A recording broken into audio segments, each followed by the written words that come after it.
Si como adventista usted se asombra cuando oye esto, quiero que va a poner su billete en su oreja y vamos a oír hablar a los billetes. continúe viendo este manual del fin del mundo número 3 para los adventistas del séptimo día, donde veremos cómo Satanás intenta introducir estos y otros falsos evangelios también en nuestra iglesia. Pero ¿cómo terminaron los cristianos haciendo cosas que jamás se le ocurriría hacer a Cristo? Bueno, modificando el evangelio. Aunque es tan sencillo que hasta un niño lo puede entender, el evangelio está tan finamente diseñado que el más pequeño cambio produce toda clase de resultados indeseables. Por eso el apóstol Pablo dijo: si nosotros o un ángel del cielo les anuncia otro evangelio diferente del que les hemos predicado, sea maldición. Con lo que quiso decir que el ángel caído del cielo, es decir, Satanás, intenta constantemente distorsionar el evangelio puro de la Biblia. Por Apocalipsis 14:8, los adventistas sabemos que ya logró engañar a la mayoría del mundo cristiano. Lo logró con cambios en la doctrina, como que los 10 mandamientos ya no están vigentes. Pero ¿cómo intenta engañar al remanente de Dios? Aquí él debe cambiar la forma. Él sabe que los cambios deben de ser pequeños,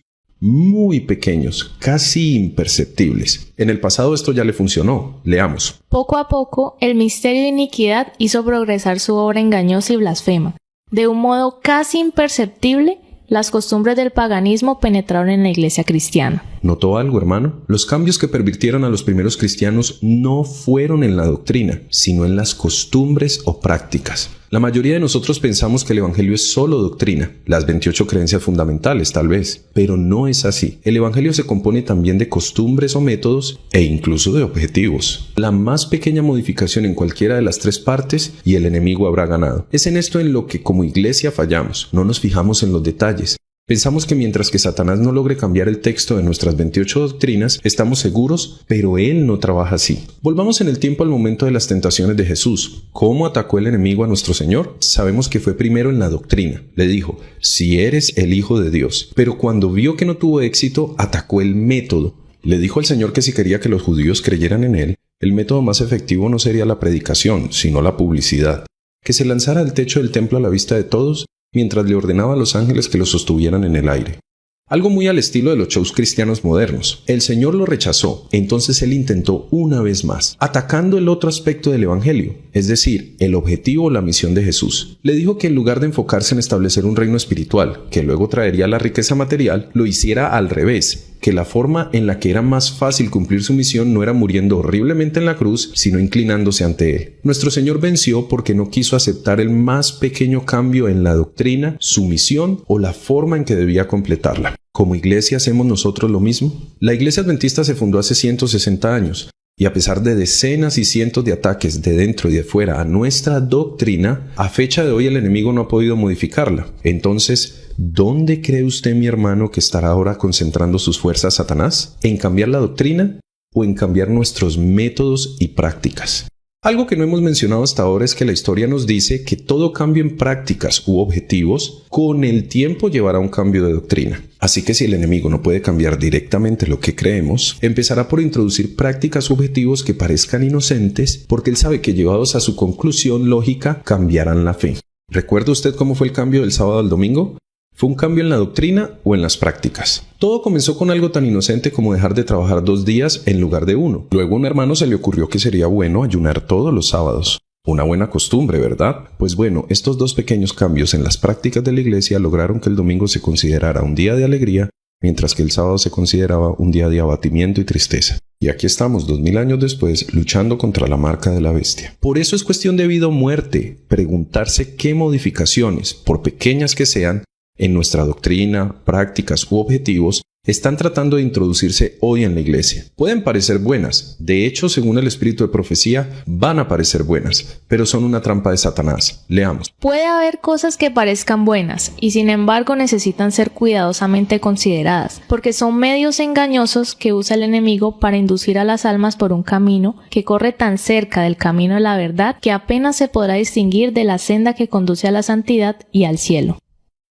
Satanás está andando alrededor como león rugiente buscando a quienes devorar, y los encuentra entre los adventistas del séptimo día. Puede aterrorizar con sus rugidos, pero si esto cuadra mejor a sus propósitos, tiene la dulce voz de un ángel de luz y habla de cosas celestiales. Por estos textos sabemos que hoy en día en cada iglesia adventista del mundo el enemigo está sugiriendo prácticas, métodos y objetivos que parecen buenos, que parece que nos ayudan a cumplir nuestra misión, pero en realidad son intentos de Satanás para modificar el evangelio. Miremos por ejemplo a estos hermanos en Brasil bailando con este ataúd en la iglesia. ¿Cómo logró Satanás que lo hicieran? Bueno, no cambió la doctrina, porque allí están los pendones sobre la reforma pro salud al lado de ellos. Tampoco cambió el objetivo, porque ellos quieren dar a conocer el mensaje de la salud a las personas del público. Lo que el enemigo le sugirió fue un cambio en el método, es decir, la forma en que debían esparcir ese mensaje. Así que mientras ellos piensan que están sirviendo a Dios haciendo algo bueno, realmente están ayudando a Satanás a corromper la iglesia. Esto pasa por varias razones. La principal es que se ha vuelto moda entre los adventistas no leer ni seguir los consejos al pie de la letra de la Biblia y el espíritu de profecía por miedo a parecer muy fanáticos o fariseos. Si nuestros hermanos del ataúd hubieran leído y obedecido esto, Satanás convertirá la música en una trampa debido a la forma en que es dirigida. Seguramente no hubieran bailado en la iglesia. Pero hoy en día muchos hermanos le dan la espalda a lo que dicen los testimonios y la Biblia y en su lugar piden que se acepten sus propios métodos e ideas, ignorando que asimismo en el pasado se corrompió la iglesia por medio de ideas de cómo debían hacerse las cosas, sin consultarle al Señor. Leamos.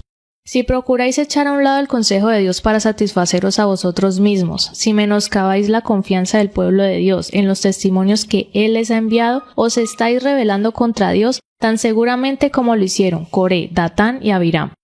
Sabéis cuán obstinados eran en sus propias opiniones.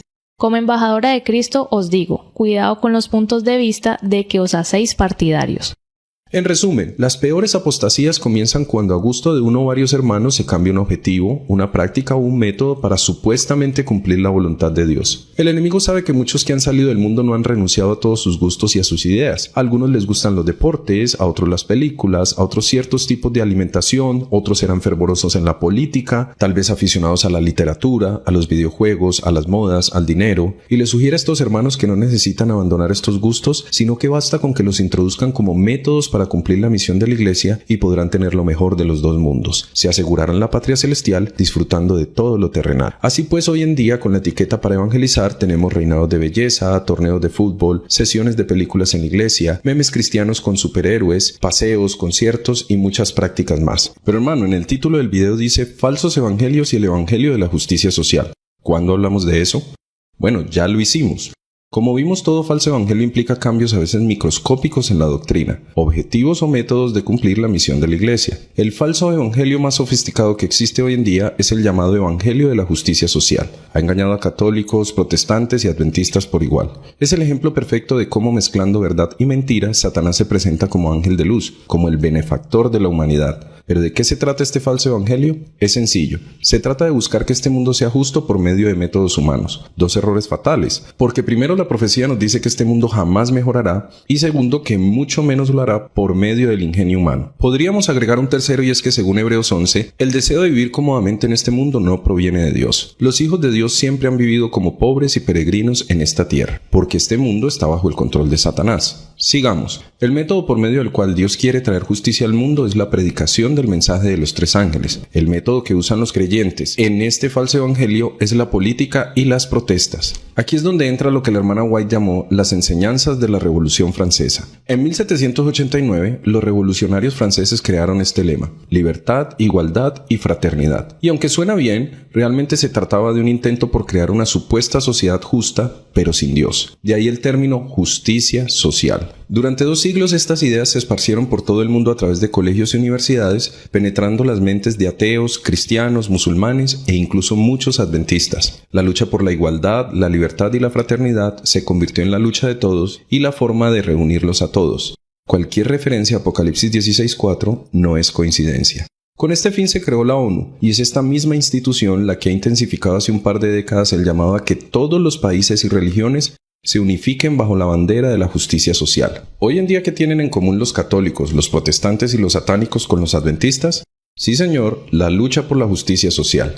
La ONU ha definido la justicia social principalmente como la erradicación de la pobreza. ¿Pero qué opina Dios de todo esto? Primero, por increíble que parezca, Dios no quiere que se acabe la pobreza.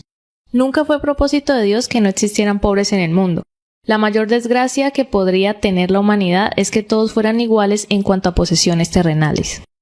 Segundo, Dios le ha prohibido a los adventistas participar en cuestiones políticas. Leamos. No importa qué opiniones tengáis acerca del modo en que debe votarse en las cuestiones políticas, el hecho es que no debéis proclamarlas mediante la pluma o la voz. Nuestro pueblo debe permanecer silencioso en asuntos que no tienen relación con el mensaje del tercer ángel. El silencio de Cristo sobre tales temas constituye una verdadera elocuencia.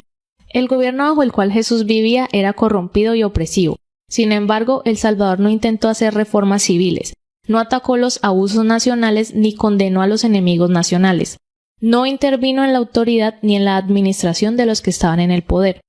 El que era nuestro ejemplo se mantuvo alejado de los gobiernos terrenales, no porque fuese indiferente a los males de los hombres, sino porque el remedio no consistía en medidas simplemente humanas y externas. ¿Pero saben quién sí fue el primer cristiano que quiso participar en política?